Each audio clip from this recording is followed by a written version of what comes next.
Estamos buscando la salud, estamos queriendo entender cómo los hongos psilocibios, y más allá de la psilocibina, los hongos psilocibios pueden ser una tremenda herramienta que nos puedan ayudar a surfear la crisis de salud mental en la que estamos, ¿sí? Estamos de alguna forma recién completando una figura dentro de un puzzle que no sabemos cuántas piezas tiene, ¿sí? Estamos cada uno desde su lugar diciendo, mira, puede ser que esta pieza que yo tengo calce con esta otra y vamos a ver si podemos armar un bonito mono, ¿sí? Si podemos armar un bonito tejido.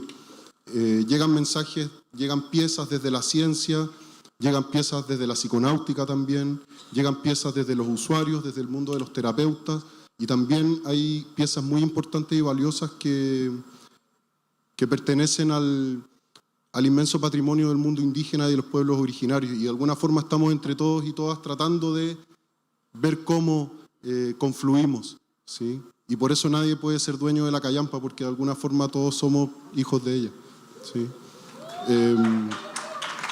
Esperamos que este panel pueda ser una suma, ¿sí? Que pueda ser una suma de algunas humildes piezas.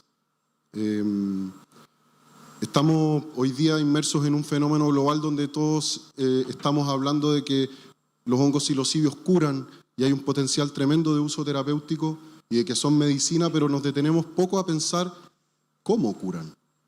Y entonces esa es un poco la invitación o el desde dónde queremos compartirles esto, ¿sí? En eso se va a centrar un poco este panel reflexivo, ¿sí? Este panel ha sido articulado a través de la Fundación Azul Micelio, que es una fundación que tiene por finalidad el reconocimiento y la protección de los hongos psilocibios como herramienta terapéutica disponibles para la búsqueda del bienestar humano. Desde ese lugar a nosotros nos importa mucho que esta conversación se dé, ¿sí? Y entonces la participación de todas y todos ustedes también es muy importante, ¿sí? Es muy importante también que nos veamos, así que ojalá, no sé si pudiera haber también un poco más de luz para que estemos todos implicados así en este mismo espacio y no sea tan solo una cuestión escénica, por decirlo de alguna forma, ¿sí? Nos interesa mucho que en base a las cosas que vamos a compartir aquí también puedan plantearse buenas preguntas, ¿sí? Para nosotros los hongos psilocibios son agentes de regeneración emocional, personal, ecológica y espiritual, los cuales enfrentan amenazas y riesgos desde un punto de vista legal, por supuesto, social y también ecológico. Y desde la Fundación entendemos que se requieren esfuerzos de investigación y educación para su uso consciente y responsable, ¿sí? Nuestra misión es promover la salud mental, física y espiritual mediante el uso terapéutico y clínico de los hongos psilocibios, a través de la educación, investigación y difusión de información, porque sabemos que necesitamos espacios donde la sociedad en conjunto reflexione en torno a este fenómeno. Y por eso es que estamos muy felices de haber recibido esta invitación desde parte de la organización de este festival. Y aprovecho de darle las gracias porque realmente yo como habitante de este territorio siento una emoción gigante al ver el carnaval, al ver todas las actividades que están sucediendo, porque estamos celebrando la vida, celebrando a los hongos, estamos celebrando la vida. Así que gracias a toda la gente que ha participado en esta gestión. Ha sido muy hermoso.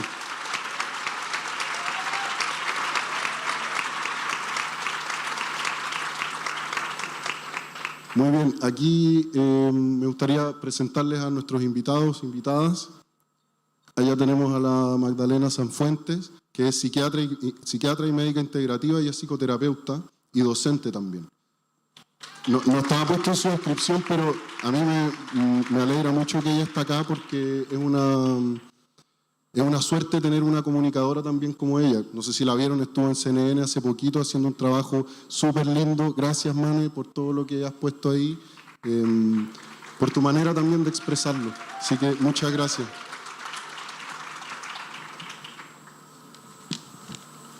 A su lado está Isabel Escobar, que es terapeuta en psicología gestalt, es micoterapeuta también y psiconauta, y está trabajando con personas. Es muy importante que terapeutas también se atrevan a hablar, a abrir reflexiones y perspectivas. Muchas gracias, Isa.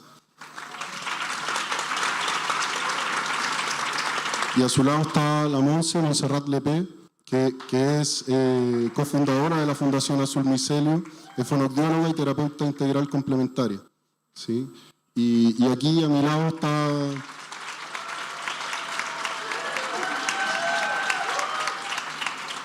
Y aquí a mi lado está Benjamín Gelsich, que también es habitante de este territorio y que es investigador independiente y fundador de la Fundación Loeliana, que es una fundación sin fines de lucro que tiene como objetivo establecer un centro de estudios para la investigación independiente en torno a la psicofarmacología y etnobotánica y etnomicología en el sur de Chile, ¿sí?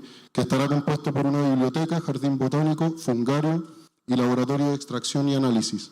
Muchas gracias.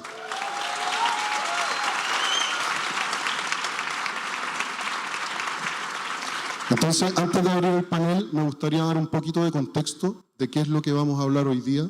Estamos en un momento bastante particular donde los hongos psilocibios y también quienes estamos atravesados por este fenómeno pasamos de la clandestinidad, de la ridiculización, de la persecución, del tabú al mainstream, que es una posición bastante extraña. Y es interesante preguntarse por qué estamos atravesando por este fenómeno de este cambio de mirada desde una sociedad súper micofóbica. Estamos en un salón lleno, con un festival maravilloso que ha tenido un montón de actividades donde hay un montón de interés y resonancia en la población. ¿Qué ha pasado? ¿Por qué estamos en este punto? Y probablemente esto viene macerándose hace décadas, porque la investigación, en particular con hongos psilocibios, empezó en la década del 50, pero también quizás viene macerándose, quién sabe desde dónde en el tiempo, ¿sí? Y este es un paso del tabú al mainstream que tiene luces y tiene sombras, ¿sí? Hoy día es lo terapéutico lo que se está instalando respecto a los hongos psilocibios, ¿sí?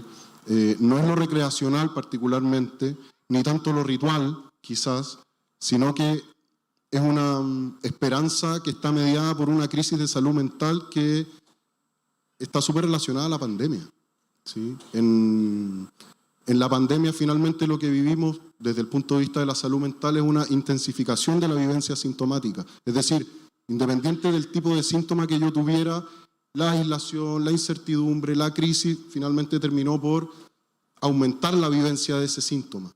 Y entonces quizás eso explique por qué hoy día, de alguna forma, como cultura y como sociedad, estamos incluso desesperados buscando alternativas, ¿sí?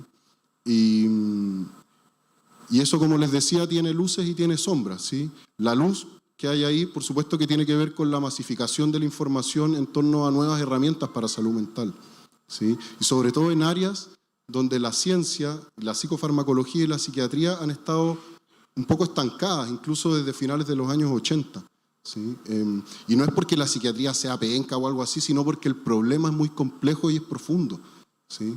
Entonces tampoco es que podamos traspasarle o endosarle a los psiquiatras solamente o a los psicólogos las respuestas ante esta gran crisis, ¿sí? Entonces están surgiendo nuevas alternativas de propuestas de diagnóstico, nuevas alternativas de propuestas de tratamiento en base a lo que hemos ido conociendo en torno a los hongos psilocibios. De alguna forma estamos siendo enseñados, ¿sí? Estamos siendo enseñados no solo los usuarios, no solo los pacientes, sino también las personas que estamos pensando en metodología, que estamos desarrollando propuestas metodológicas, estamos aprendiendo, ¿sí? Eso tiene que ver con la luz, ¿sí? Con una tremenda oportunidad. Y la sombra, que es bastante relevante y es muy importante estar conscientes de cuál es la sombra, es que esta desesperación precisamente hace aparecer esta herramienta a veces como si fuese una panacea. Y esto es un punto de vista personal. Yo creo que, no sé si vieron este documental de Netflix de How to Change Your Mind, es súper lindo, pero no es lo que queremos, ¿sí? ¿Por qué? Porque en el fondo se está planteando, mira, tú has sido desahuciado por el sistema de salud, tu tratamiento es resistente, o sea, tu síntoma es resistente a tratamiento, golpea esa puerta, como si fuera una cuestión así como tan simple, ¿no? Y precisamente en ese documental está planteado de una manera como bastante lineal, como, sí, bueno, yo tengo un TOC severo y comí hongos y me curé. Pero todo lo que hay entre medio es tremendamente importante y necesita de análisis, necesita que nos detengamos a reflexionar sobre eso, ¿sí? Si bien es verdad y hay muchos milagros incluso que hemos podido presenciar, el camino no es fácil. porque además tiene un elemento de confrontación bastante potente, ¿sí? Entonces, la presencia de esta sombra plantea la necesidad de respeto para los hongos, ¿sí? Los hongos no son un Prozac, como de repente salió en la tercera hace un par de años incluso, el nuevo Prozac, psilocibina. Yo no estoy de acuerdo con eso. Creo que nadie aquí en este panel piensa así, ¿sí? Porque hay ahí una transgresión, ¿sí? Entonces la idea también es que podamos hablar y abrir este panel en torno a esa temática. Sabemos que los años de prohibición generaron también una especie como de romantización de la psicodelia, así como si me pudiera someter como a una luz estroboscópica de cosas lindas y eso me curara, ¿sí? Y nosotros desde la Fundación pensamos que ahí nos falta un montón de educación social, ¿sí? Porque si bien podemos tener experiencias muy hermosas, luminosas, extáticas, fusión con la divinidad, disolución del ego y todas esas cosas, a veces eso es tremendamente doloroso. Y la disolución del ego no es un chiste, porque en el fondo son tus propias estructuras las que están siendo desmembradas, ¿sí? Y eso necesita un contexto de cuidado, ¿sí?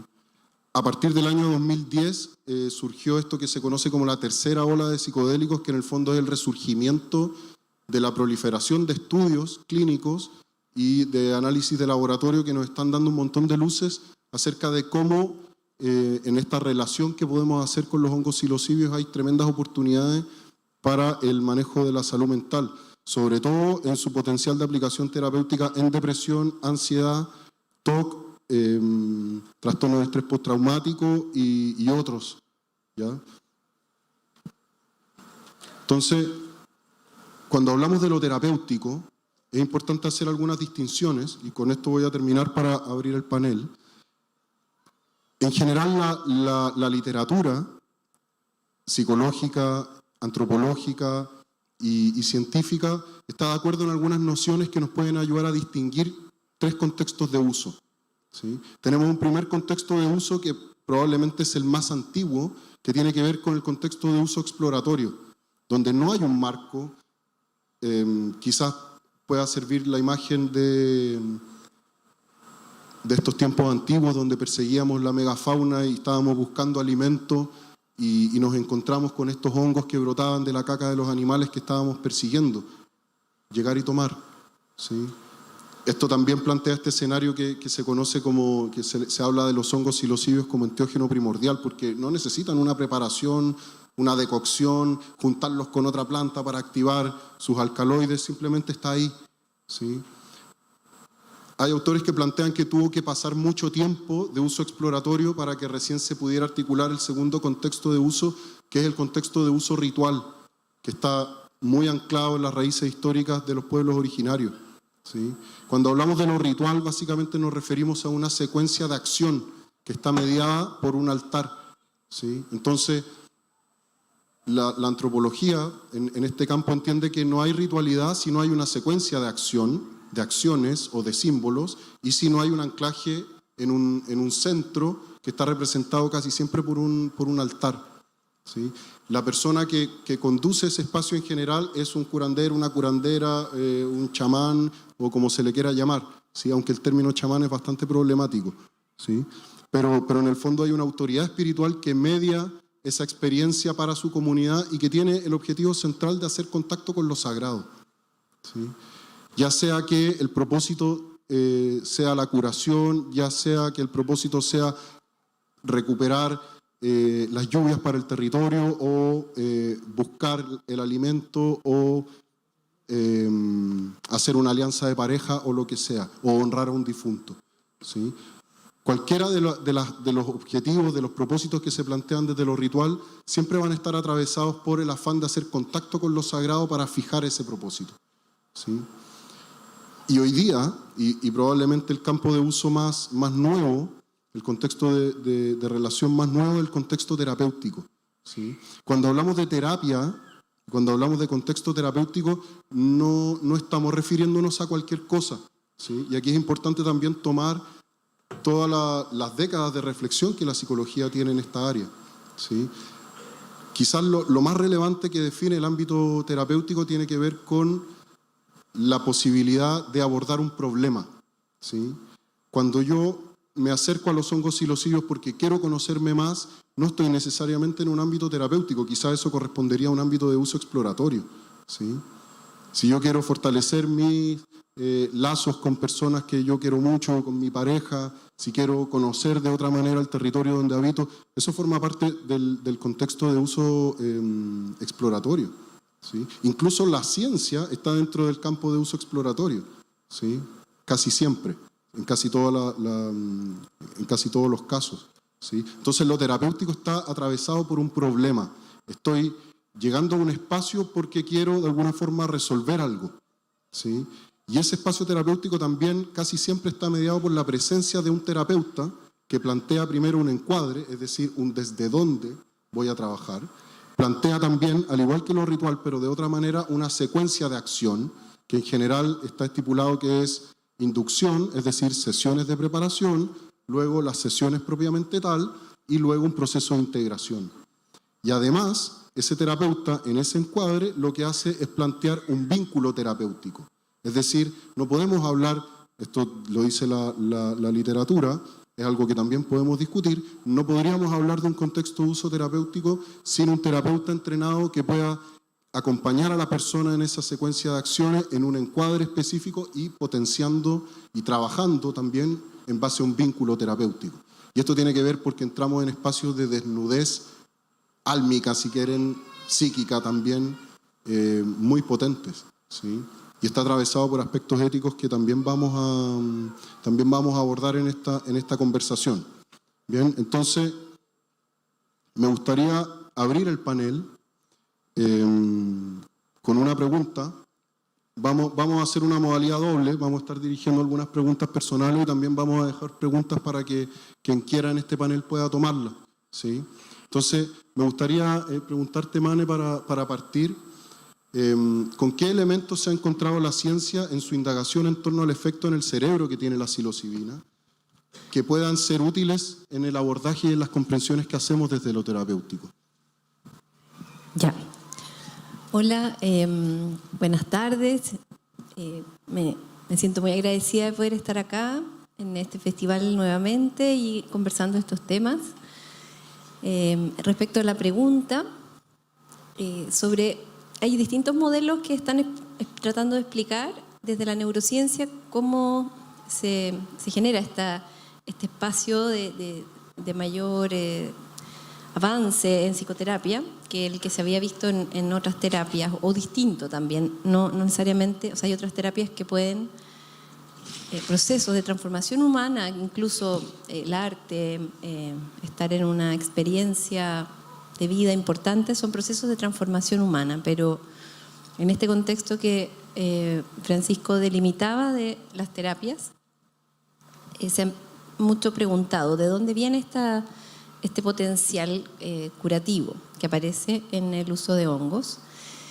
Y un modelo que han planteado, que me parece interesante para compartir, es uno que se llama el Rebus, no sé si lo han escuchado, que lo que en síntesis dice es como hay una ventana de flexibilidad del sistema nervioso que normalmente tenemos una tendencia innata a generar modelos predictivos de la realidad de nuestro encuentro, y son esos patrones o creencias que terminan rigiendo y filtrando nuestra percepción cotidiana en lo que se llama una gradiente de organizaciones que tenemos en nuestro sistema, pensando por ejemplo en el sistema límbico, sistema perceptual directo y estos modelos más abstractos como la red neural por defecto. En esa jerarquía priman en nuestra cotidianidad los modelos de la mente y desde ahí ocurre el resto con una jerarquía menor, digamos, la percepción se ve filtrada, las emociones también. Entonces, en estas terapias, con la activación del receptor, principalmente 2A de serotonina, se activa una conectividad y variabilidad mayor del sistema nervioso que no tienen normalmente, y en esa variabilidad es como que se introdujera una cuota de caos, se pierde esta jerarquía predictiva y permite aflorar con una valencia importante sensaciones, emociones que pueden estar siendo evitadas, guardadas por años, y también la percepción directa, dando esa sensación como fresca, perceptual que ocurre en este encuentro con estos hongos. Y el modelo plantea eso, entonces, introduciendo un poco de caos y movimiento, esta conectividad aumentada de los sistemas de serotonina, aparece esta ventana de flexibilidad en que una persona puede conectar hacia adentro con su psique de esta manera más flexible y permite resignificar estas creencias que pueden algunas ya no ser útiles. Muchas de nuestras predicciones del mundo son útiles en el día a día para funcionar y nos avisan de peligro, son protectoras, y algunas están quizás de más, se forjaron en otras épocas en que una persona podía tener menos recursos, el contexto, el entorno podía ser realmente más amenazante, quedan grabadas y aquí pueden ser cuestionadas, revisitadas. Eso es un poco el modelo. Bacán, muchas gracias. Nosotros podemos definir los elementos quizás que componen lo terapéutico, podemos recoger, y lo hacemos permanentemente porque es muy relevante lo que la neurobiología, la neurociencia está diciendo. Y así como también podemos describir, no sé, el amor en función de los procesos químicos que lo subyacen, pero sin embargo, si observamos la experiencia propiamente tal, nos encontramos con cosas bastante particulares. ¿Sí? Y desde ahí me gustaría abrir la pregunta a este panel. ¿Qué es lo terapéutico que tiene la experiencia con hongos psilocibios? ¿Por qué o qué nos pasa a los seres humanos en esta relación con los hongos que nos encontramos con esta experiencia que puede ser terapéutica? ¿Qué es lo que está pasando allí? ¿Sí? Magdalena está compartiendo algunas pistas respecto de esto. Me gustaría así abrir esta pregunta para el panel, para quien quiera tomarla. ¿Cómo están? Agradecida también de estar en esta instancia. Con respecto a eso, siento y también he observado mucho dentro de los procesos que es lo que tiene lo terapéutico, la incomodidad. En esos procesos de incomodidad es a donde uno se invita también a salir de esa zona de confort y empezar también en esa autoexploración sobre temas que pueden estar siendo sumamente importantes para la vida de la persona. Entonces, también si la persona no está dispuesta a esa incomodidad, existe la resistencia. Entonces, siento que lo terapéutico tiene relación desde un espacio del atreverse a estar en este espacio incómodo de una vereda sana. Por ahí yo he podido ver dentro de las experiencias que las personas que realmente están dispuestas a tener esta experiencia en procesos con hongos psilocibe están dispuestas en esa incomodidad. Siento que es fundamental para que la persona también se genere el vínculo de terapeuta y también y de la persona. Te refieres un poco a lo que se conoce como encuentro con la sombra, ¿no? También. Tal cual, claro, porque esa es la invitación que se genera justamente en ese encuentro de poder decir, quiero ir. Y no se genera esa resistencia, o sea, ya no hay nada más vergonzoso, uno se muestra, como bien tú decías, en esa desnudez auténtica de la persona, entonces bienvenido a lo que pueda salir, que es un poco del incomodarse también. Claro, convengamos que en la sombra no hay solo oscuridad, sino que en la sombra es todo lo que no ha sido alumbrado por la conciencia necesariamente, y no es que vayamos solamente a encontrarnos con cosas terribles. Creo que estamos de acuerdo en eso, ¿no? Sí.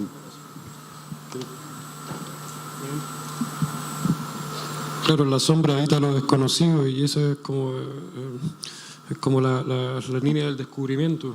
Tú descubres lo que no conoces, no lo que ya conoces. Por el lado de las terapias, yo más o menos recorro un poco la historia y veo dónde viene el origen de la palabra. Y me encuentro con un grupo que existía en la Grecia helénica. Eso viene después de Alejandro Magno hasta la muerte de Cleopatra. Estamos hablando del siglo IV a.C. hasta el siglo I, poco antes del año 0. Y es una época de misterio. Están los misterios de Atis y Ciera, de Mitra, de lo que quieran, o sea, misterios de leucinos, que también vamos a llegar a eso tarde o temprano, porque tiene mucha relación con el mundo fungi.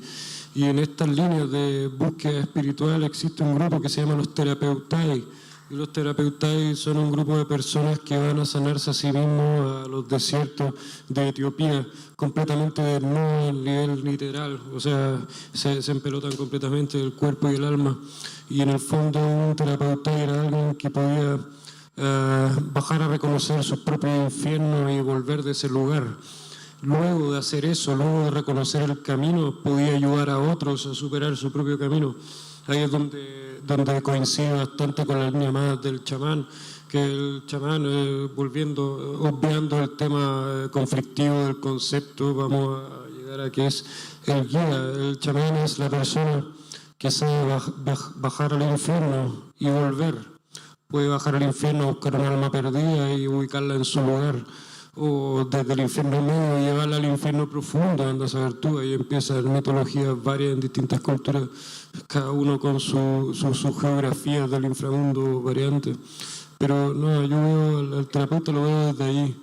Yo comprendo muy personalmente que para ser terapeuta hay que haber sanado el conflicto que se pretende ayudar a sanar a un otro. Gracias. Hola a todos y todas. Primero saludarles. Estoy muy contenta de que el festival pueda abrir este espacio de diálogo y de reflexión. Y voy a tomar un poco como algunas palabras de Benja con respecto a esto de irse a un lugar, como retirarse y descubrir algo. Algo que yo he podido evidenciar quizás como los acompañamientos tiene que ver con que, por lo menos con los hongos, siento que nos están dando la posibilidad de poder descubrirnos con nosotros mismos, y en ese punto como de descubrimiento o de conexión, creo que hay dos elementos súper importantes que quizás no tienen, o sea, sí, para la ciencia hoy día están teniendo una importancia que tiene que ver con la experiencia mística. Creo que los psicodélicos, y en particular hoy día los honguitos, nos invitan a través de ese proceso de conexión interna, poder como navegar y conectar con una experiencia que es divina. Y al mismo tiempo creo que aquí aparece un componente importante que tiene que ver con la naturaleza. Y ahí creo que les dejo quizás como una pregunta y una reflexión, que parece que no necesitamos siempre hongos, quizás lo que estamos necesitando es tener experiencias místicas cotidianas y poder conectar y generar vínculos con la naturaleza, como vínculos que sean más profundos, contacto. Entonces creo que ahí hay lo que se ha podido observar, que hay cambios quizás como no clínicos, porque no tienen que ver con la reducción de la ansiedad o la disminución de la angustia, y que son quizás como más inusuales, pero hoy día la misma ciencia nos está diciendo que al parecer la como potencialidad de beneficio y cómo se pueden sostener en el tiempo tiene mucho que ver con el grado de experiencia mística que podemos alcanzar en las experiencias. Entonces creo que eso nos trae como hartos cuestionamientos y reflexiones de que ¿son los psicodélicos lo que necesitamos, o en verdad para tener quizás una vida emocional, energética, espiritual, psicológica más sana, parece que nos está faltando conectar como con el cielo y con la tierra? Entonces creo que esos son elementos que hoy día la ciencia siento que nos está ayudando quizás como a observar cuál es quizás como el mecanismo neurofisiológico de lo que está ocurriendo,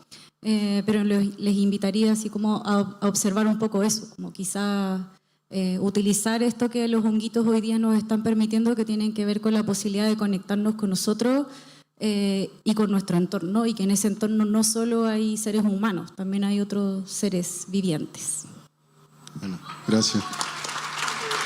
Es curioso porque si uno toma un hongo psilocibe y lo aprieta entre sus dedos, se va a dar cuenta que es un fruto que está hecho...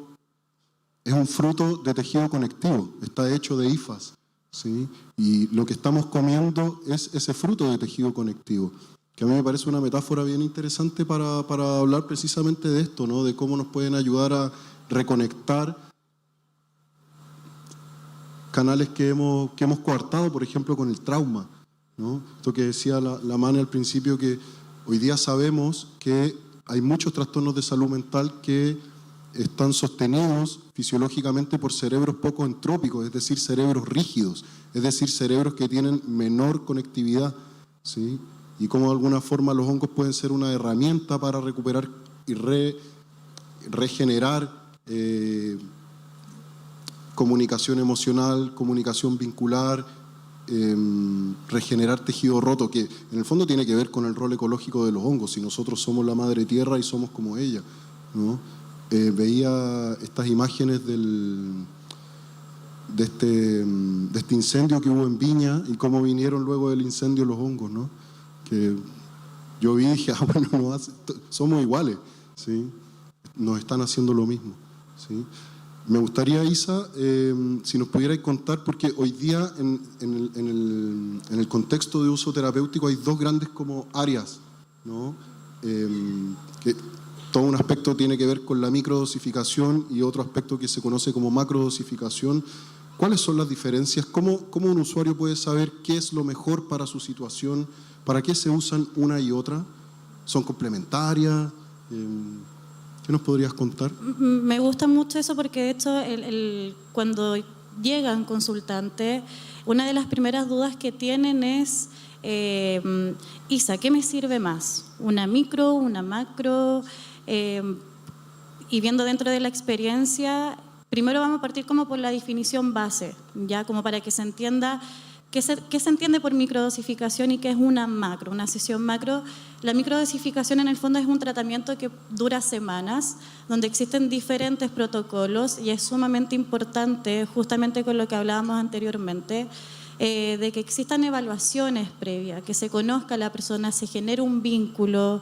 De hecho, incentivo mucho y siento que aquí todos también incentivamos mucho el proceso del autocultivo, la relación de todos los sujetos, no solamente de la persona, terapeuta, hongo, sino que de todo el proceso. Y las microdosis son unas ingestas de cantidades muy pequeñas, con días de descanso, por un tiempo determinado, que previamente, insisto, se realiza una evaluación. Y la macrodosis es, ya como bien conocemos, el trip, el viaje, una experiencia de un estado no ordinario de conciencia, en el cual la persona vive justamente una experiencia mística de conexión. Ahí escuché una frase que me gustó mucho, que de repente uno va para encontrar esta respuesta a las preguntas que uno tiene, pero en verdad uno termina llegando con más preguntas.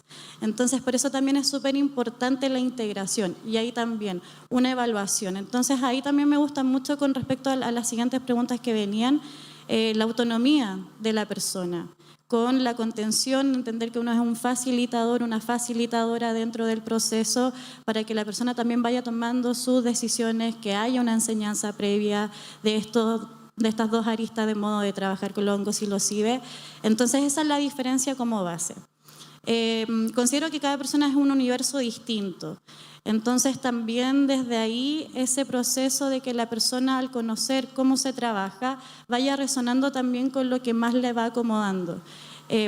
Eso básicamente, por ahí va, y siento que es sumamente importante la autonomía, pero entender que también el terapeuta tiene que tener ese ojito para también poder orientar a la persona y cuáles están siendo sus necesidades, porque insisto, la incomodidad, no, la persona ya está incómoda en su vida, no le queremos entregar mayor incomodidad o abrirle otras puertas para que la persona quede quizás más tocada, como se dice. Entonces no, y por ahí también es darle la tranquilidad, una incomodidad sana, por ahí.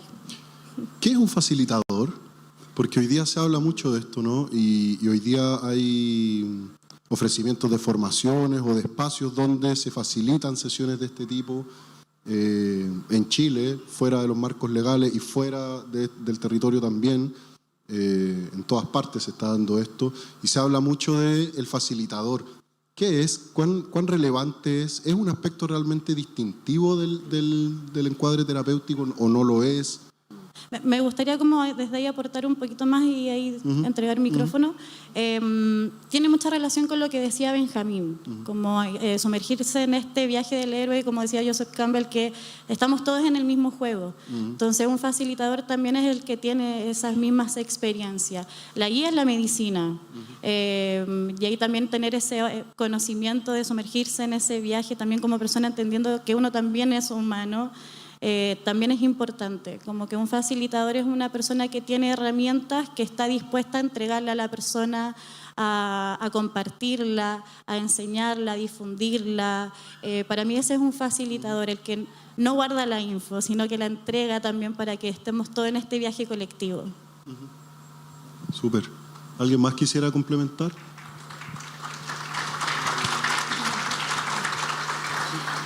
Ahí va la Monse. Como para sumar a lo que decía Isa, creo que a mí me gusta mucho usar quizás como la palabra como acompañante, y creo que ahí el facilitador o facilitadora o acompañante lo que permite justamente es como acompañar a una persona como a navegar quizás como unas aguas que quizás ya ha recorrido y que quizás desde ahí tiene un poco más de experiencia, pero no solo eso, creo que también aquí hay un elemento importante que tiene que ver con que crea las condiciones necesarias que sean lo más seguras para que la persona que le va a poner su historia, sus heridas, su vulnerabilidad, su sensibilidad, pueda entregarse completamente a la experiencia. Y al mismo tiempo el facilitador tiene un rol súper importante que tiene que ver con que va a contener la experiencia y va a poderse responder ante lo que se despliegue o lo que emerja. Entonces ahí creo que el rol tiene mucho que ver también con el vínculo terapéutico, que creo que lo habían mencionado hace un momento. Entonces, entrando un poco en esta noción de facilitador, como quizás dejar algunos elementos claves a considerar si es que en algún momento estamos sintiendo ese ímpetu o ese llamado a que sabemos lo que es estar ahí, lo hemos recorrido, hemos necesitado la compañía de una persona y por lo tanto yo desde esta experiencia en un grado de humildad puedo quizás como acompañar a otra persona.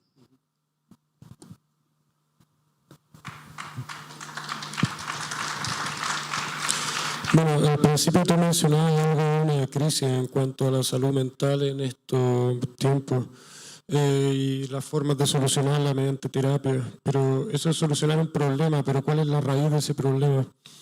Yo creo que tiene que ver también con un alejamiento de la responsabilidad personal y del trabajo personal, el desarrollo personal de cada uno de los individuos que están viviendo en este mundo. O sea, tiene que ver, hay varias olas en la historia donde se ha alejado la posibilidad de la unión mística con las instituciones religiosas que bloquean las vías de acceso directa y se instauran como intermediarios.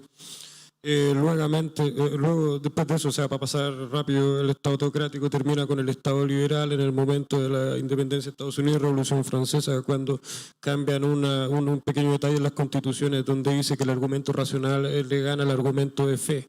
Bueno, ahí tenemos 200 años de libertad total y esos 200 años terminan en principio de 1900 cuando empieza, por un lado, la prohibición de la droga en general, que estamos hablando de drogas que en este momento no tienen mucho que ver con los hongos, porque la prohibición de la psilocina y psilocibina viene en los 70 con la acta que se firman en el Haya donde se marca la lista 1, 2, 3, 4, etcétera. Pero es una herencia de una primera prohibición. La primera prohibición es una prohibición de origen básicamente etnofóbico, que surge promocionada por un tal obispo llamado de apellido Brent, que quiere festejar los 20 siglos del nacimiento de Cristo, purificando en Norteamérica, Estados Unidos, de las sucias etnias que lo han invadido. En ese sentido, lo que hace es prohibir los fármacos de uso ritual de toda esta etnia, y ahí empieza una primera prohibición. tanto el opio para eliminar a los chinos, el alcohol está relacionado a los irlandeses, la marihuana relacionada a los mexicanos, la cocaína relacionada con los negros y así. O sea, en la época liberal, que son los 200 años anteriores, no hay ninguna restricción en cuanto a la aplicación de ningún fármaco. En ese sentido, también empieza a haber un tema de desarrollo personal, como una herencia de algo que estuvo cortado por toda la llegada del cristianismo con Constantino en el siglo IV, hasta este tema de la liberación mediante la revolución y la independencia. Pero en la antigua Grecia era, por ejemplo, mal visto llegar a los 30 años sin saber automedicarse. O sea, quien iba al médico, que no se consideraba médico, en verdad era un templo de Asclepio, que era el dios de la sanación, donde básicamente se usaba opio, que es como la medicina por excelencia. O sea, medicina, aquí me voy a adelantar un poco de otra cosa, viene de medomai. Medomai viene de la raíz, de ahí surge curar, sanar y meditar. Ahora, estamos hablando de la Grecia, en los templos de Asclepio. ¿Qué se hacía ahí? Tú llegabas ahí enfermo y lo primero que te dan era una dosis alta de opio. ¿Por qué opio? Porque opio te baja el problema del dolor, te baja como el ataque de lo que estoy sufriendo. Y te gatilla y te facilita la meditación. Por eso para mí lo médico tiene que ver más que nada con ese lado. Ahora, volviendo un poco a este cura Brent, al obispo Brent, al principio, con la legalización de la droga, lo que pasa es que se prohíbe el derecho a la automedicación. Cuando se prohíbe el derecho a la automedicación, y de pasada surge el monopolio farmacéutico y el monopolio médico, en el sentido, o sea, yo muy de acuerdo con la medicina, pero no estoy de acuerdo en que tengan un estatus de poder mayor que cualquier ciudadano. Y eso bloquea el desarrollo personal en cuanto a conocer el propio sistema del cuerpo. ¿Cómo vaya a poder tú sanarte si no conoces o no tienes acceso? Gracias. Si no tienes acceso a los fármacos más importantes de la historia. ¿Por qué se prohíben? O sea, lo que hace Brent, porque sabe que perdió la batalla cuando el Estado autocrático se cae contra la razón. Entonces, ¿qué hace para eliminar esta etnia? Básicamente facilita que los únicos con derecho a venta es la escuela farmacéutica, los únicos con derecho a receta es la escuela de herencia hipocrática. Hipocrática más o menos, de ahí viene toda la medicina occidental, de Hipócrates de Cos, antiguo también. Y nada, yo creo que los problemas de salud mental actual se va por un alejamiento del individuo al conocer su sistema psíquico personal. Y ese alejamiento va de la mano con el surgimiento del paternalismo más duro, que es: tú no sabes cuidarte, tienes que ser cuidado. En ese sentido yo veo que empieza la carencia de adultez. Para mí un adulto es alguien que puede sostenerse solo en el vacío. Aquí nadie puede sostenerse en el vacío.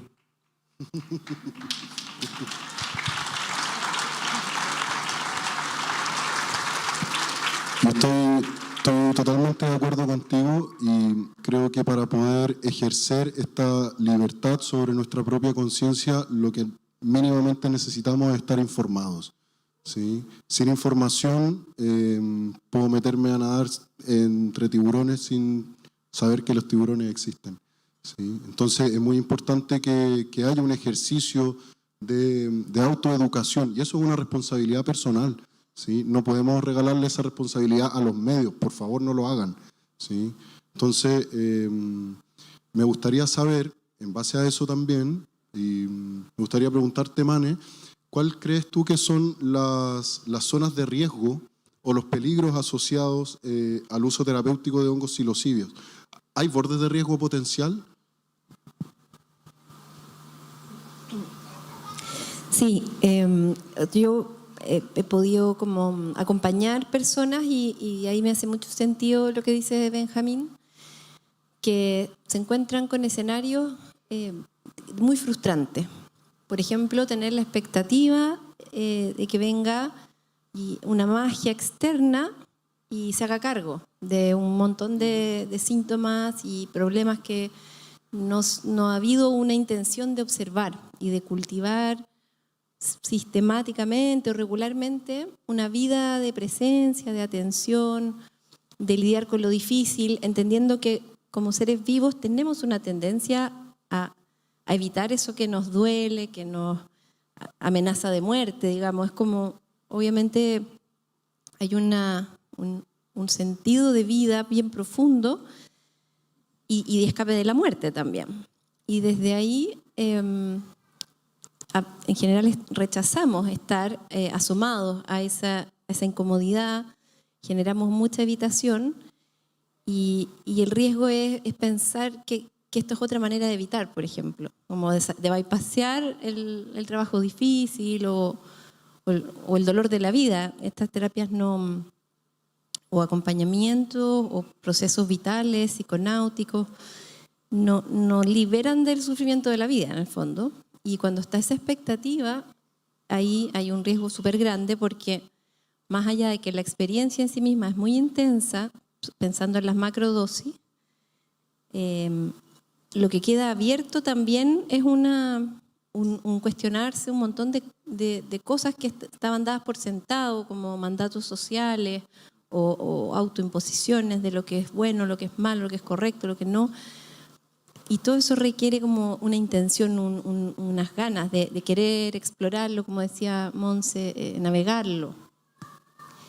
Entonces, el riesgo es como creerlo como una solución fácil y que quede abierto, también tú lo mencionabas, como una incomodidad y no haya una intención de trabajarlo y entonces el problema era la medicina, era el facilitador, Entonces, bueno, entender un poco que sí puede servir una asesoría, una información para saber si hay un momento que es un poco más propicio, personas que no están en el momento propicio, síntomas, por ejemplo, de psicosis activa, no tenemos muy claro qué es lo que pasa, personas con manías activas. Esos son como los espacios que desde categorías diagnósticas se han mirado como vetados para asomarse. No vetados, hay lugares en que se investiga de todos modos esta plasticidad, cómo podría beneficiar. Pero en una vida cotidiana, lo más importante es esa responsabilidad como para evitar esos riesgos, la responsabilidad de la propia experiencia vivida. Y si alguien se quiere asomar a esto, que se informe muy bien y haga ese camino de propiedad sobre su propio proceso. Eso. A propósito de la expectativa, es un tremendo tema. No sé si les ha pasado, pero de repente llega gente a decir como, es que si esto no me ayuda, no hay más, ¿no? Y eso es un tremendo problema para los terapeutas también. Chuta, solo un leve componente de depresión, ¿no?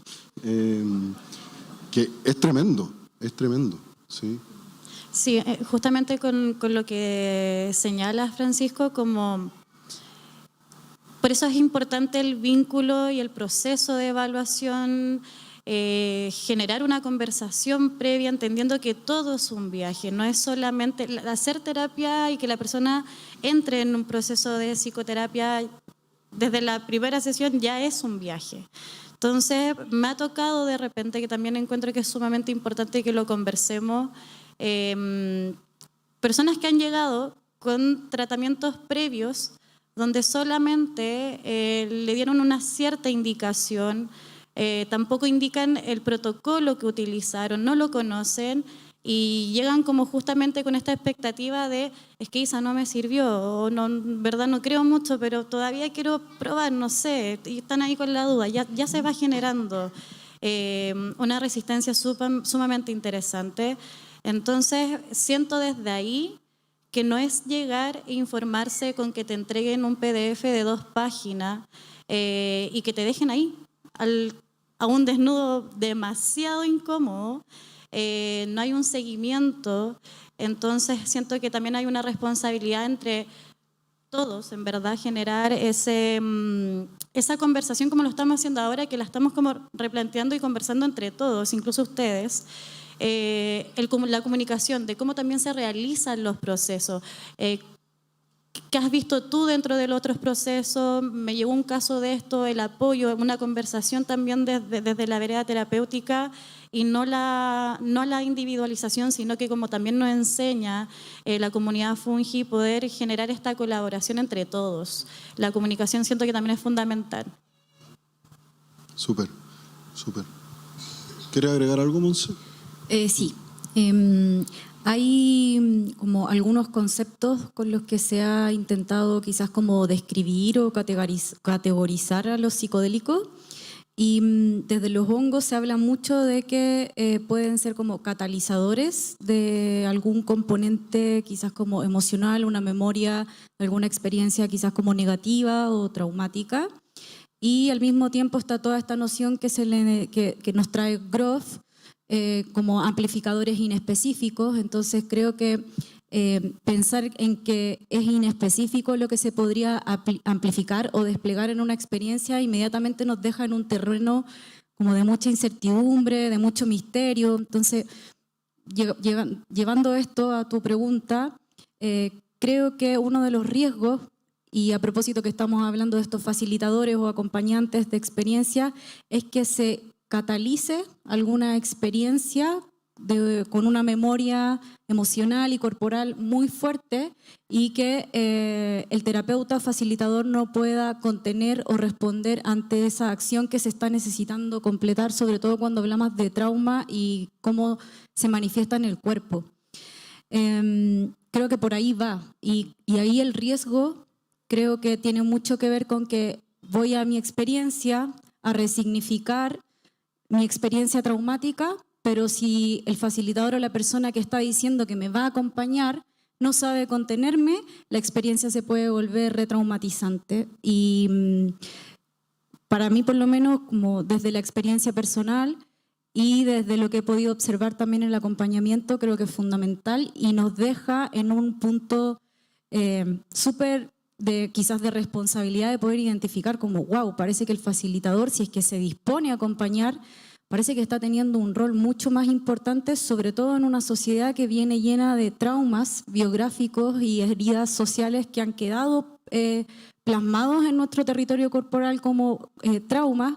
Entonces, creo que por ahí, eso es lo que puedo como aportar con respecto como al riesgo, como salir peor de la experiencia de lo que llegué. Esto es un temazo y probablemente es como el gran problema en el que estamos hoy día, ¿no? Porque ¿quiénes son las personas que debieran administrar esta medicina? ¿Son los médicos los mejores preparados?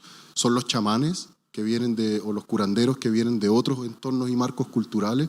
¿Son los terapeutas? ¿Será que tiene que surgir como una nueva disciplina? Es un tema bien complejo. De hecho, si lo pensamos en el contexto actual en Chile, ¿quién se va a hacer cargo de validar a esos terapeutas? ¿El Instituto de Salud Pública? ¿Son ellos los que más saben? Entonces, estamos como en un territorio como bien particular al tiro. Hay varias cosas que son relevantes acá y me gustaría así deslizar un par de sugerencias. Si es que tú decidiste que vas a buscar un facilitador, preocúpate por sentirte visto o vista, que esa persona está haciendo un esfuerzo por entender tu psiquismo y por entender y conocer qué es lo que te pasa. ¿Sí? Necesitamos, desde mi punto de vista, y esto es muy personal, facilitadores sobrios. ¿Sí? Hoy día, yo siempre doy este ejemplo, de repente llegan facilitadores que tienen unos tocados así de plumas que llegan hasta el suelo. Esa persona no va a poder abrazarte si necesitas que alguien te dé un abrazo. ¿Sí? Porque su marco de referencia se está poniendo como un obstáculo entre él y la persona que está acompañando. Esto lo digo para dar un ejemplo. ¿Sí? Entonces, mi sugerencia es que busquen personas sensibles, personas empáticas y personas sobrias, ¿sí? Porque para entrar en los territorios complejos del psiquismo necesitamos sobriedad. Y no digo sobriedad en un sentido antipsicodélico, digo sobriedad en un sentido de claridad, simplicidad y contención. ¿Sí? Dale, venga.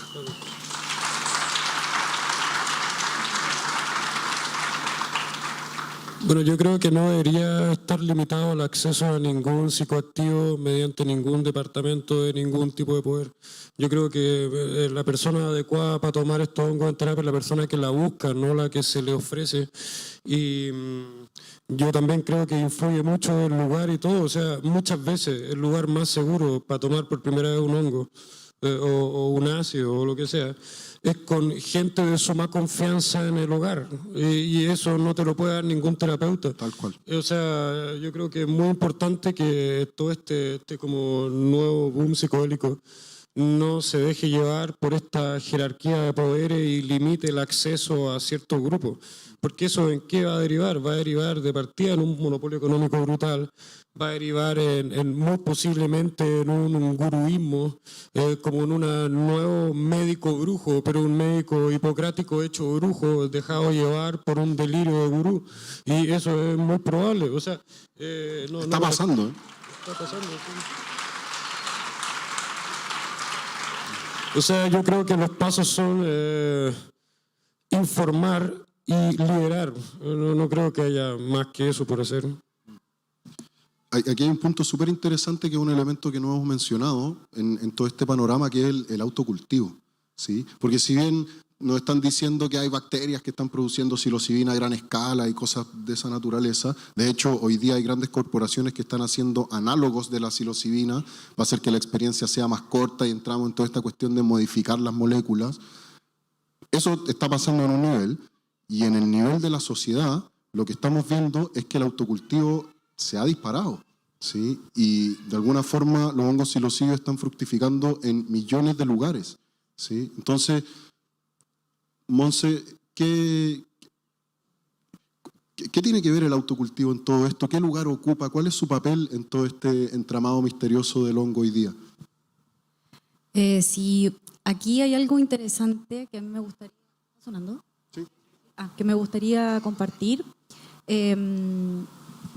Según como lo que veo y también lo que siento, creo que los hongos nos están dando una oportunidad de llevar una medicina como a la puerta de nuestras casas, y creo que no es algo que quizás otras plantas u hongos de poder nos entreguen. Entonces desde ahí creo que es súper importante como concientizarnos de la responsabilidad que implica cultivar. Estoy segura que lo más probable, que a propósito de que el cultivo de hongos psilocibe es una realidad en Chile y en el mundo, estoy segura que aquí en este espacio hay más de uno o una cultivadora que tiene como su medicina en casa, y desde ahí, claro, podríamos hablar de gestión, de autogestión de la salud, de el poder autogestionar el acceso. Creo que hay un elemento que tiene que ver con el poder quizás como tener conocimiento de qué es lo que estoy ingresando a mi cuerpo, saber si fue un cultivo seguro o tuvo contaminaciones, por ejemplo. Pero creo que hay algo que me gustaría compartir hoy día, y tiene mucho que ver con que yo siento que, o sea, como hacer un proceso curativo o terapéutico con hongos o con algún psicodélico que sea de origen natural, nos posiciona o nos sitúa en un contexto en el que estamos hablando de que es una medicina que está viva, y eso creo que no está en todos los contextos como medicinales, farmacológicos.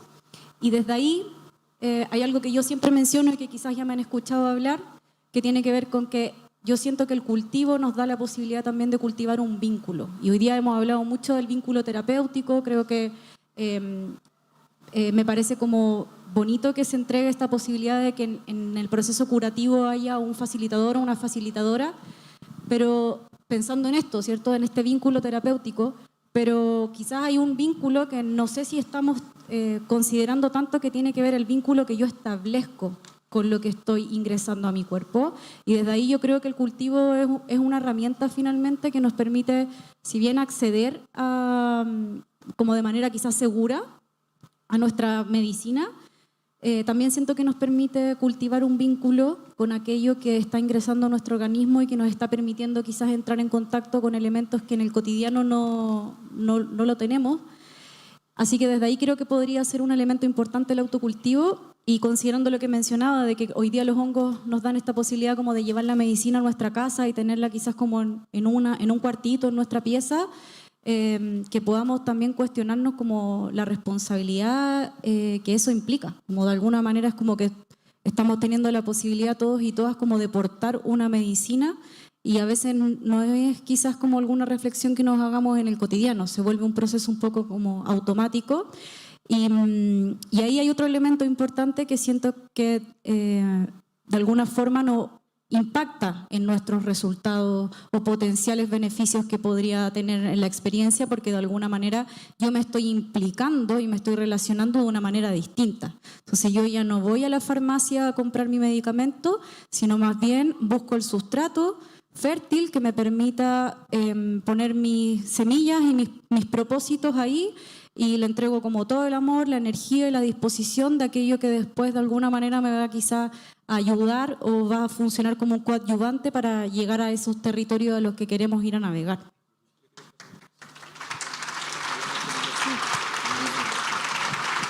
Estás hablando del rescate de antiguas prácticas, ¿no? Que quizás en nuestra cultura se han perdido, que es un poco también lo que decía Benja antes, ¿no? De esto de hacernos cargo, ¿sí? Y el autocultivo me parece que hace esa invitación, es bueno, hazte cargo, cuídame, para que yo también pueda cuidarte, ¿sí? No sé si hay alguien más que quisiera agregar algo en torno a esto. Sí, un poquito para continuar la idea, ¿cuántos de nosotros vamos al supermercado y llegamos y compramos las verduras, las frutas, pero no nos damos el tiempo para saber qué aminoácidos, qué vitaminas, y funcionamos en piloto automático y nos alimentamos? Pero no tenemos el concepto de nutrirnos. Siento que lo mismo pasa con los procesos de autocultivo. O sea, la persona cuando quiere entrar en un proceso de microdosis y quiere cultivar su propia medicina, llegan incluso como con otra cara, con otro semblante ante la terapia de voy conociendo también más profundo la morfología, el cómo va funcionando. Entonces, el vínculo ya es distinto. Ya no se le deja solamente la responsabilidad a este sujeto como un fármaco, no me lo entregaron solamente en un frasquito, sino que también estoy viendo un proceso en el cual yo también me voy a estar nutriendo, y eso es sumamente importante que se enseñe dentro de esta herramienta a las personas cuando quieren sumergirse en este mundo de micro o macrodosis, ver ese proceso, como bien dice la Monse. Uno le entrega toda esa energía, todo ese amor, y es como tú tratas al hongo, es como tú también te estás tratando a ti mismo. Y eso es un vínculo sumamente importante. Súper, súper.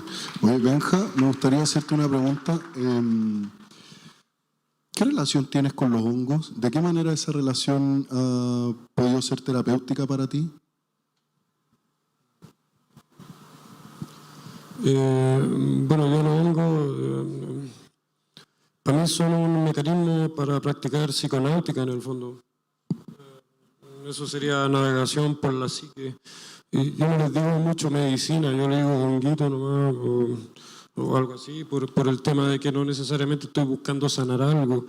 Ahora igual también he tenido caminos de sanación más propiamente tal con los hongos. Más que nada con, silo y con claviceps, pero con la variante del ácido lisérgico, del LSD. Por ese lado he tenido prácticas de terapia realmente, o sea, desde la definición que hice anteriormente. O sea, no sé, en el caso mío, yo tengo una lesión medular y a mí me empezaron a recetar antiespasmódicos y todo el asunto.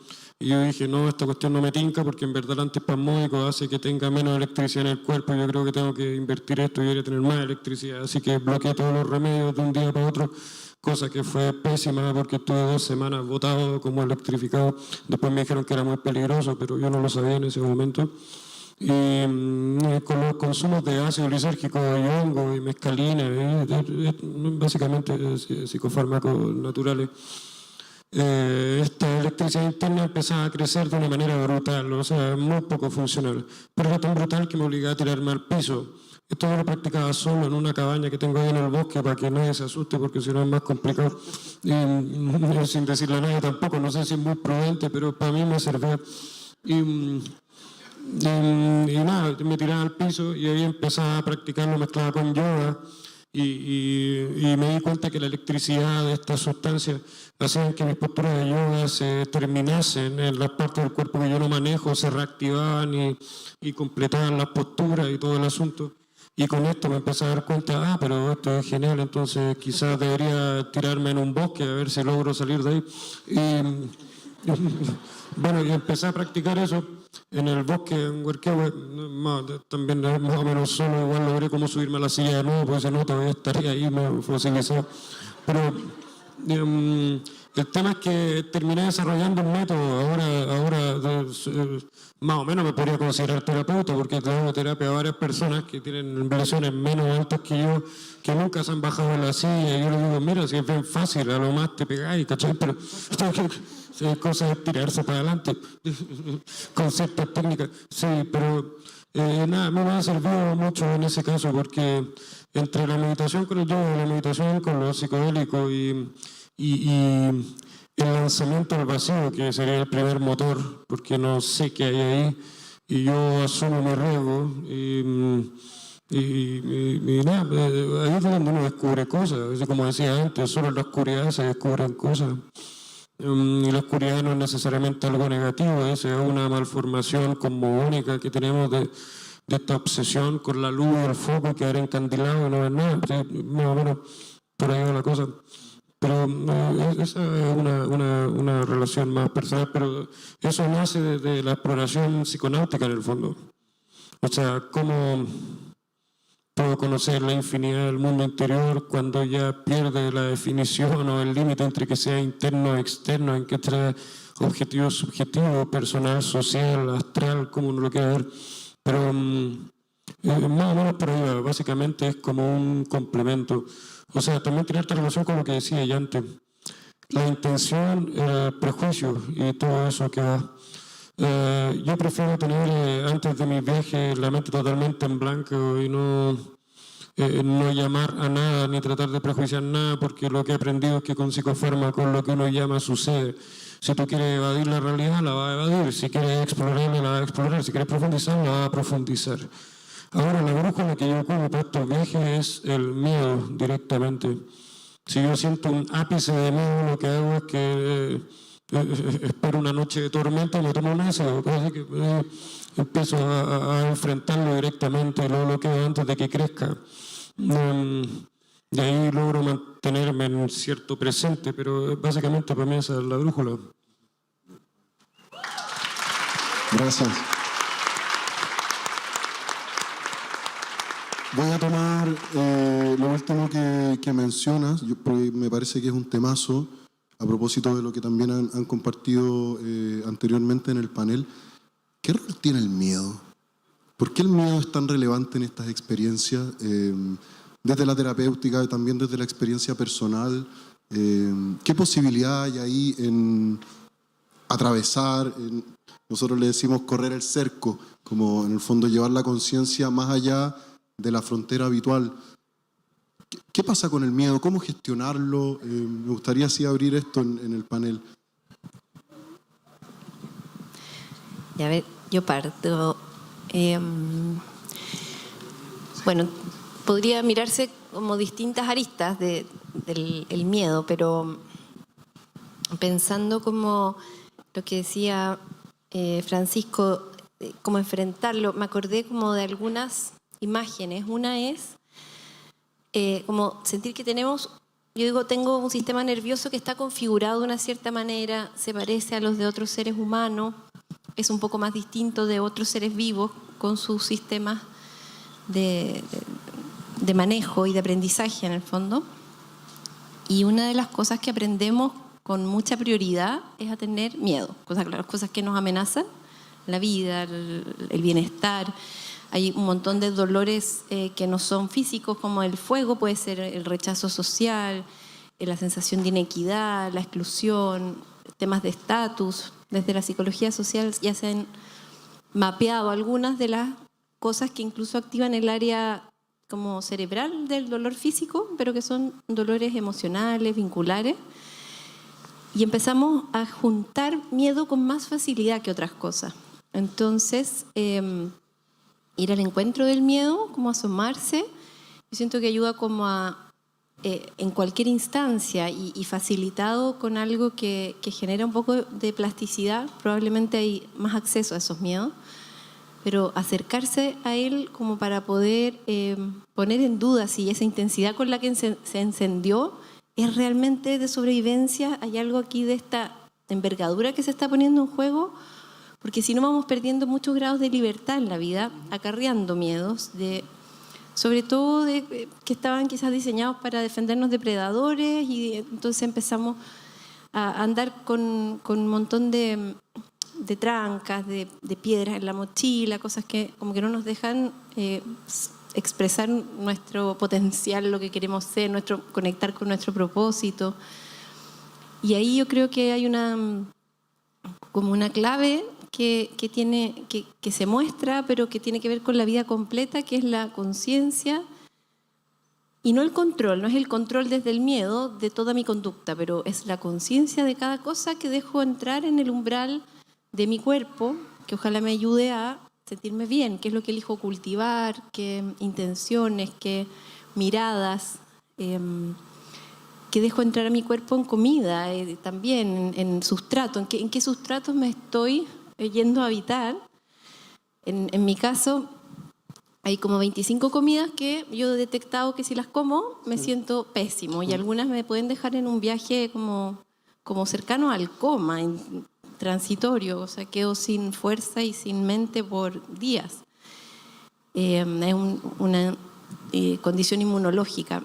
Y desde ahí como que entiendo que esta es otra sustancia que viene a mover palitos corporales, sistemas, y que están dentro de un contexto. Entonces, de nuevo, está importante como reconociendo que somos parte de un entorno y un ecosistema, y el ecosistema nos va a determinar en gran medida cuánto cultivamos el borde de qué cosas sí queremos dejar entrar, pensamientos, imágenes, emociones, qué cosas, qué libro nos vamos a leer, qué amistades vamos a cultivar, como qué importante es todo lo que rodea a acercarse a una medicina. Todo lo que no es medicina, que en realidad sí es medicina, también es, en el sentido que pueden ser cosas elegidas que favorezcan la vida o no. Como decía Monse, lo cotidiano. Esa cotidianeidad me hace sentido como también la meditación, como un espacio de apertura a lo que hay, de aceptación, de entrega y a la vez de filtro. Y un filtro, como les decía, desde la intención de estar bien, no necesariamente cómoda o controlar todos los riesgos, todos los peligros, porque ahí estamos entrando en el mismo circuito en el fondo. Eso. Sí, muchas gracias. ¿Tú quieres complementar algo, Isa? Sumando un poquito, me gusta mucho esa pregunta, como qué es el miedo, porque es muy subjetivo. Para alguien puede significar una cosa, dentro de mi experiencia, otra. Siento que también el miedo puede venir lleno de suposiciones, de expectativas, y son cosas que se trabajan dentro de los procesos de psicoterapia.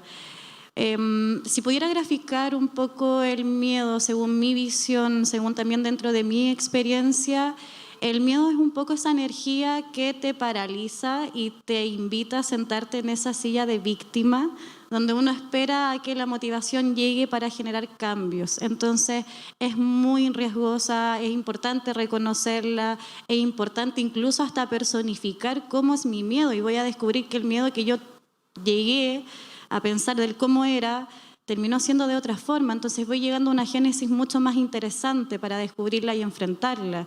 Entonces la invitación es, y esto mucho de lo que también decías, cómo enfrentamos el miedo. Desde mi experiencia, pura disciplina, entender que si no voy a tener esas ganas de incomodarme para levantarme de esa silla de víctima, la motivación, que es una emoción y no va a llegar de la nada, tengo que ir por esas experiencias, y esa experiencia también es en base a las acciones en disciplina que yo también estoy dispuesta a incluir como cambios de hábitos, que los cambios de hábitos también se hablan mucho dentro de los procesos de microdosis porque es un cambio de hábito. Por ahí siento, y también lo he llevado en mi vida, que enfrentar el miedo es aplicar la disciplina.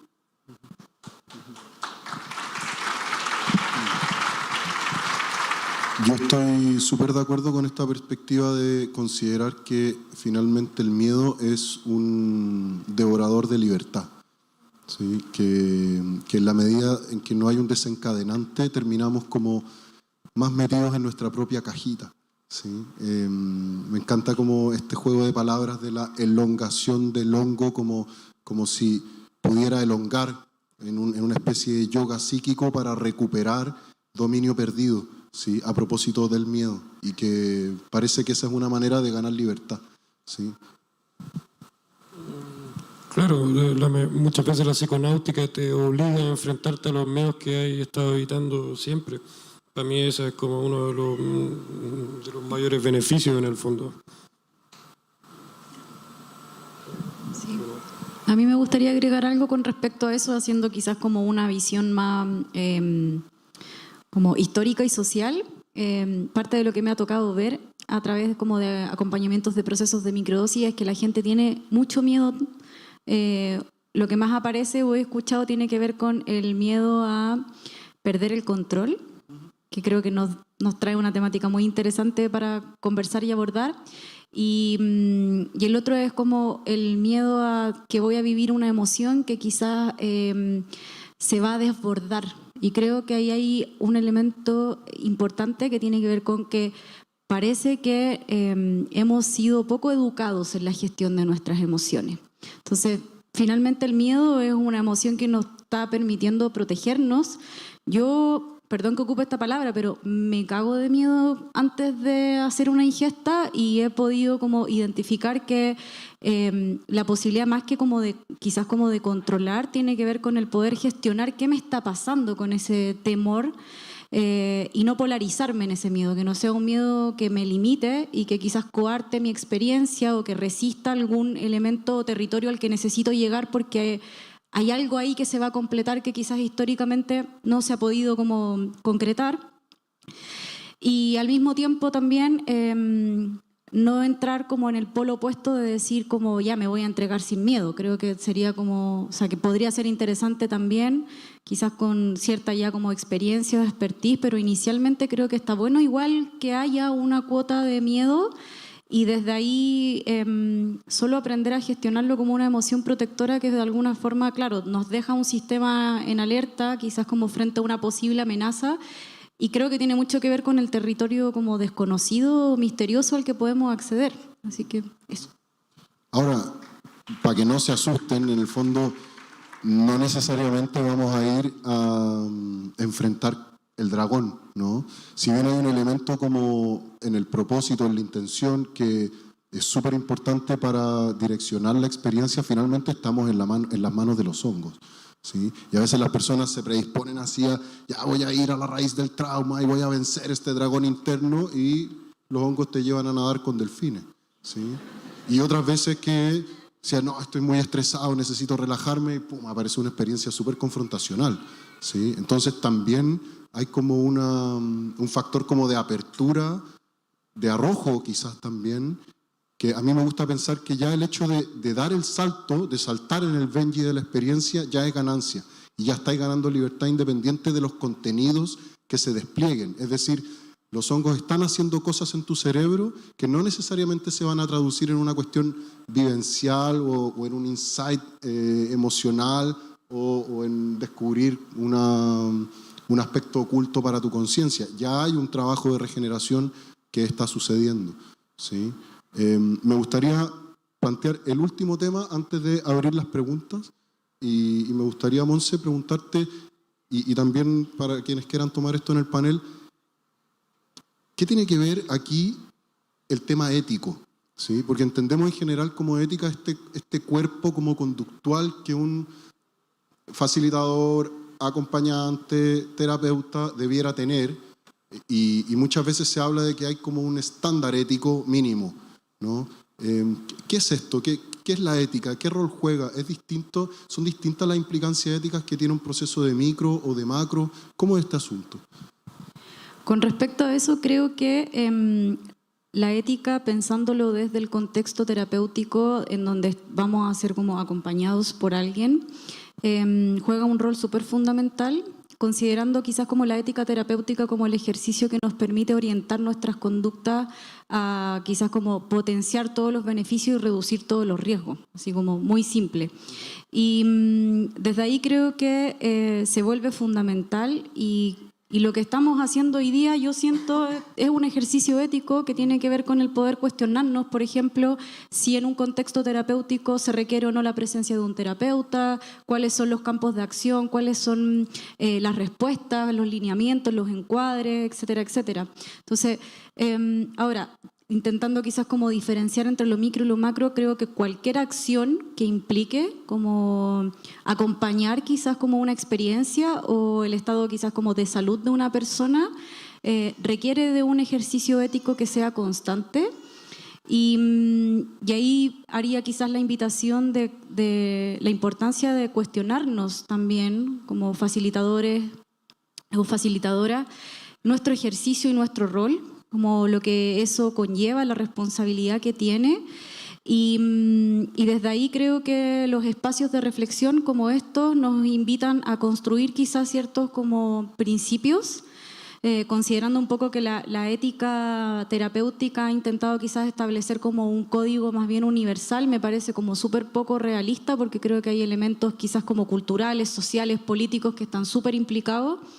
Y creo que acá en Chile, la escena local, estos ejercicios también permiten un poco eso, como decir como bajo qué principios o lineamientos nos estamos moviendo, finalmente con el objetivo de que si queremos acompañar a alguien, lo que vamos a generar o a cuidar es que la experiencia, aunque sea adversa, no genere como una huella o un impacto como quizás como negativo en la persona. Así que creo que finalmente lo atraviesa todo. Muy bien, muy bien. Muchas gracias. Vamos a abrir un espacio para preguntas, ¿sí? Solo me gustaría dejar una pequeña indicación. Si la pregunta que vas a hacer... una invitación a que la pregunta no caiga en el ámbito de la autorreferencia, ¿sí? Que pueda ser una pregunta que sea nutritivo para otros y para otras, ¿sí? Eso. Así que vamos a abrir ahí el espacio, vamos a compartir el micrófono. Ya. Vamos a tratar de abarcar la máxima cantidad de preguntas. Partimos por acá. Hola, buenas tardes, muchísimas gracias. Realmente, muchas gracias. Quiero hacer una pregunta y media. Lo primero es que quiero preguntarles a qué se refieren con hongos psilocibios, si es que son hongos que contienen psilocibina o si es que son hongos del género psilocibe. Creo que es importante un poco aclarar eso y dentro de ese mismo marco entender cuál es vuestra opinión acerca de la tendencia que hay en el mundo de legalizar o descriminalizar solamente la psilocibina y la diferencia que puede haber con ingerir el esporoma, ¿no es cierto?, el hongo completo versus la psilocibina sintetizada. Y por otro lado, Francisco, súper interesante lo primero que mencionaste, estos tres contextos o estas tres como etapas, pero al mismo me surge una duda. Tenían aquí una lámina que hablaba del contexto del uso terapéutico, que era una descripción muy similar de los pasos que se usan, por ejemplo, en una ceremonia de ingesta de hongos sagrados, por ejemplo, por la cultura mazateca. Y lo único que faltaba en el fondo, en esa lámina, era la referencia al altar que tú hacías. Y veo que tienen un hermoso altar en el escenario. Entonces, también quiero saber, con respecto al altar, lo que estaban hablando de enfrentar los miedos o de los riesgos o de hasta dónde llega, digamos, la capacidad individual consciente del acompañante o el terapeuta. ¿Qué rol juega el altar y por qué no está esa pieza en esta diferenciación? Gracias. ¿Puedo responder la primera y después? Hola, Yuli. Es como todo un honor para mí estar como respondiendo una pregunta tuya, así que muchas gracias.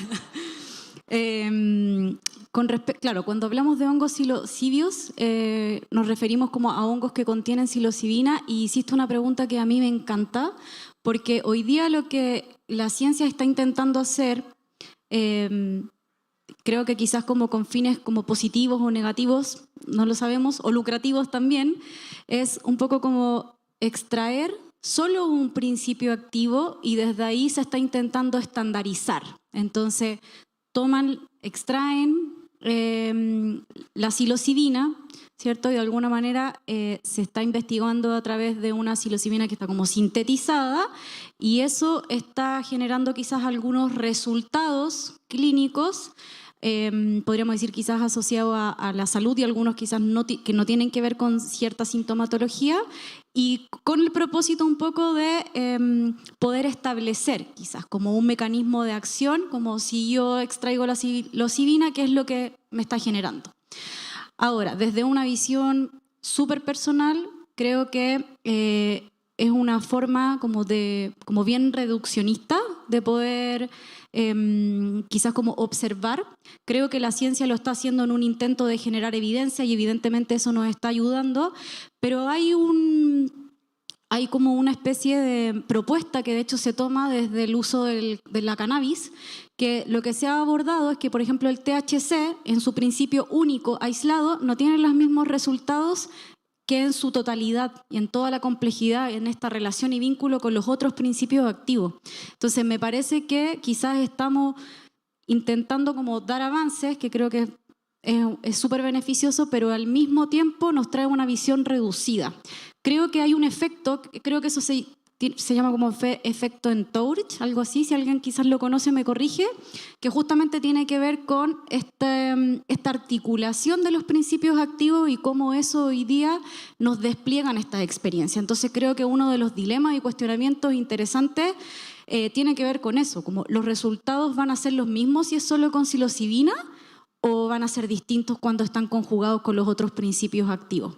Desde lo personal yo creo que no hay nada más hermoso que hacer una ingesta y una vinculación con la totalidad de todos los elementos que componen, porque creo que la naturaleza es perfecta y creo que el humano, intentando sobreponerse en un rol mucho más jerárquico, está intentando reducir lo que los hongos hoy día en su cuerpo fructífero nos están trayendo. Entonces creo que es una súper buena pregunta, la agradezco mucho y creo que también nos permite como abrir más ventanas de reflexión y para quizás posibles estudios a futuro.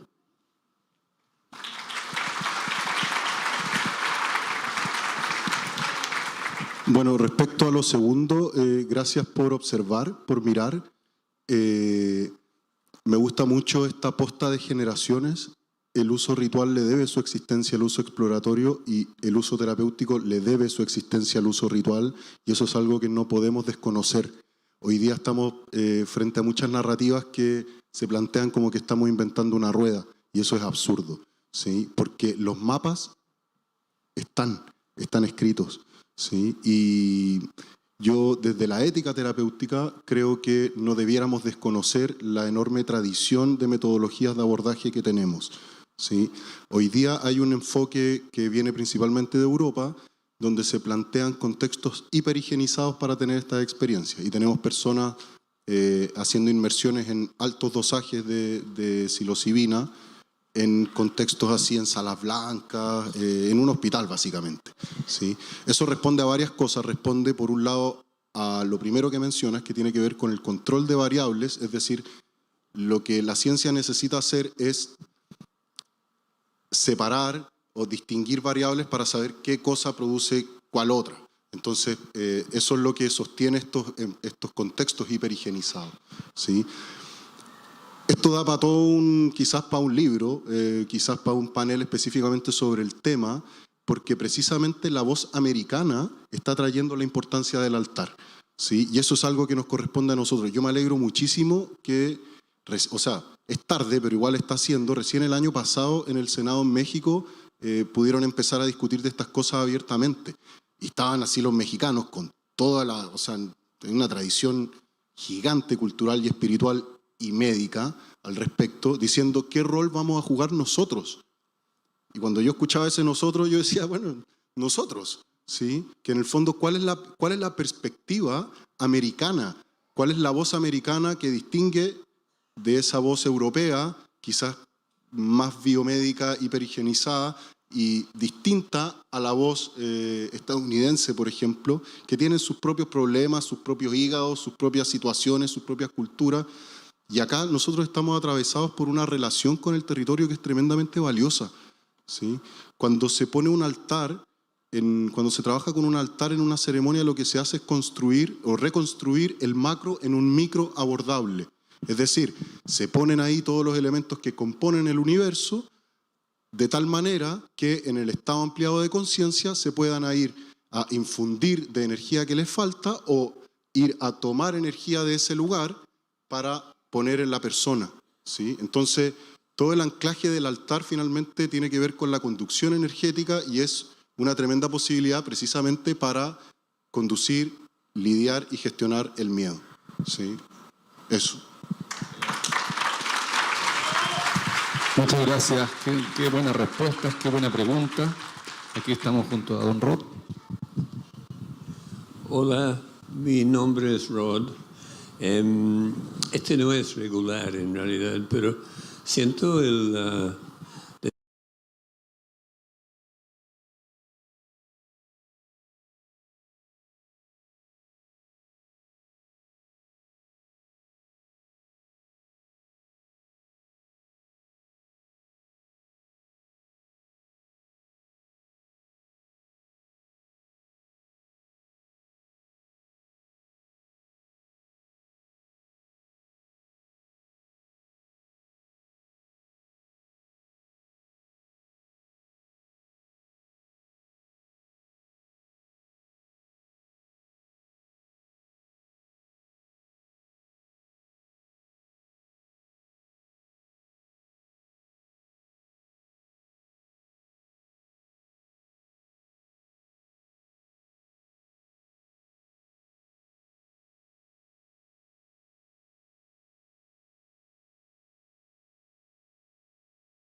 Curiosamente,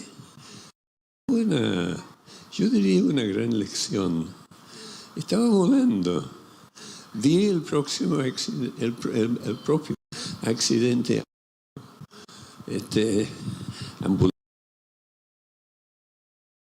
donde yo estaba, se suponía. Entonces, y el resto era todo lo que existía en un paraje bello en España, lleno de naranjales y arrozales.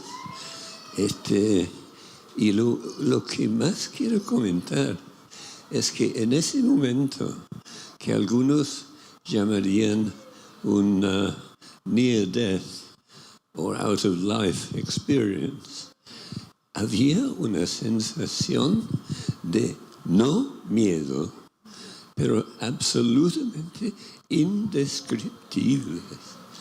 El miedo tiende a ser más una palanca para manipular otras personas que un factor propio de la psique del ser humano. Y con el tiempo creo que es posible avalar eso. No quiero extenderme, pero sí quiero describir el efecto en el momento en cuestión. Yo veía absolutamente todo, un paraje tremendo entre cordilleras y mar, brillante, totalmente brillante en todos sus detalles, pero con una cosa extraña. Por muy brillante que era el panorama, no tenía sombras, ninguna sombra.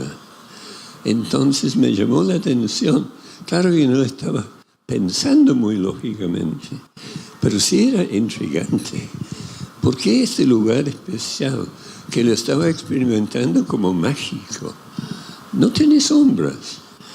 Bueno, ¿cuáles son las mayores sombras? El futuro y el pasado. El miedo viene de nuestro apego a las ilusiones materialistas del futuro y pasado. Futuro al mañana, pongámosle, y regret, lamento sobre el pasado. Son constructos fundamentalmente de nuestra mente.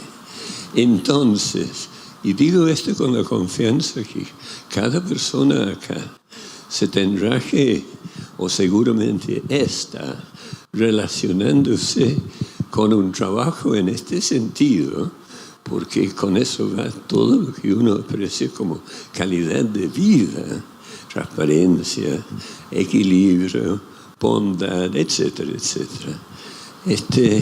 Hay dos mayores sombras. Sombra mañana y la sombra de ayer. Entonces, menciono eso porque no es que es algo especial que yo experimenté y nadie más, pero trae una placidez que yo quisiera compartirlo con ustedes. Eso es verdad. Y cuando tú hablas, con lo que yo sea una maestra de nada, pero cuando tú lo pones en el lugar de los lugares o los momentos más estresados de la vida, uno se da cuenta que estos son los momentos que más necesitan, más agradecen esa placidez, ese equilibrio. Y por eso lo menciono.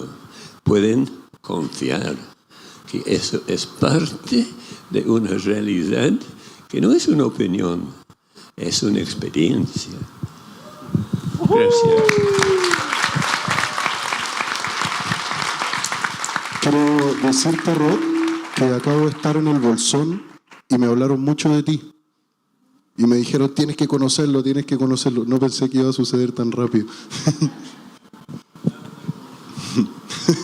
Vamos a abrir la última pregunta porque van a seguir pasando cosas aquí y tenemos una corona, ¿sí? Vamos a dejar hay noticias que compartir. Entonces vamos a hacer la última pregunta y luego vamos a hacer un último movimiento también. Sí, yo fui muy atento a quienes levantaron la mano primero. Aquí está la tercera pregunta. Bueno, muchas gracias por esta instancia de un espacio seguro, de cosas que todos necesitamos conversar.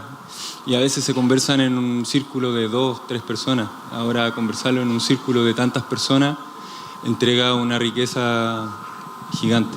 Gracias por existir, Rod. Paréntesis. La pregunta que quería hacerles es referente a un familiar que tuvo un incidente y quedó sin movilidad en las piernas, en la séptima de la columna. Y pasa que yo le llevé y le facilité la psilocibina y ya ha tenido experiencias previas en donde la autorregulación de su temperatura, dentro de otras cosas, no lo ha permitido volver a experimentarla. La pregunta es cómo, y él quiere volver a experimentarla, ¿cómo hacer ese nexo? ¿Cómo abrir una posibilidad para que así sea? No sé si se entiende la pregunta. Parece que esa persona tiene que hablar con el Benja.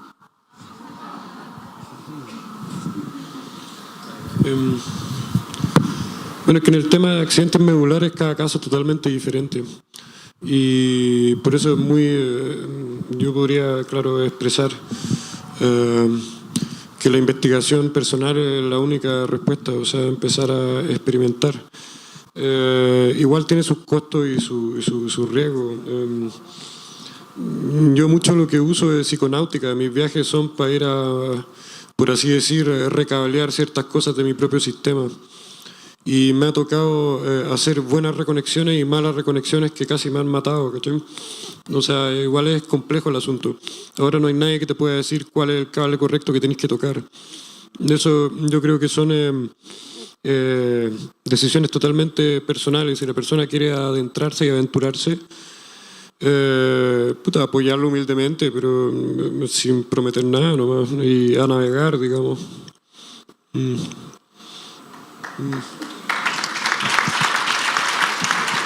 ¿Alguien más quiere abordar una respuesta? Muy bien. Entonces, vamos a invitar aquí al escenario a Eugenio, de la Fundación Loveliana, y vamos a cederle el espacio, ¿sí? Porque tienen cosas muy importantes que contarnos. Muchas gracias a todos, a todas por esta posibilidad. Larga vida al Festival Reino Fungi. Está aquí.